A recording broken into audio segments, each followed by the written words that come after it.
didn't get the purpose. He showed it to my niece Ava, 13F, who knew what it was and said she wanted one too. My brother asked if I would give it to Ava for her birthday.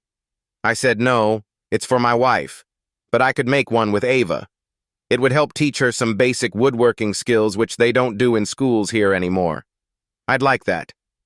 Brother said if it was so easy, then I could make a second one for my wife and just give this one to Ava since her B-day is the end of the month.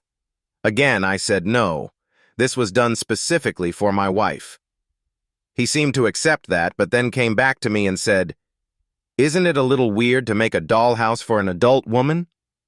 I told him it's not a dollhouse, just a fancy shelf.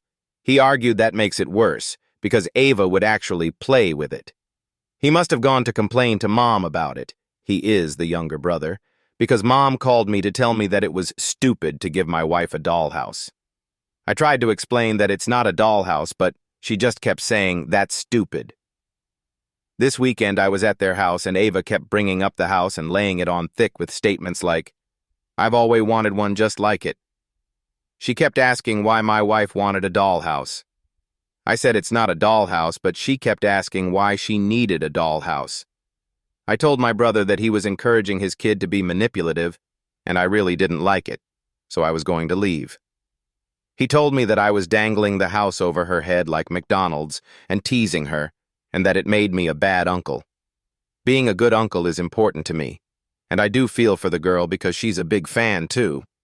I admit I have a blind spot for this because I don't have kids, and maybe I shouldn't have shared the picture with my brother to begin with. Am I really the asshole for not just giving it to her? Yes, it was easy to make, and I could make another quickly. Sorry, guys. Ava isn't my brother's biological daughter.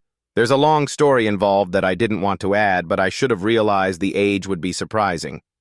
I still see her as my niece regardless, but I get why that would be alarming. Nothing bad happened or anything.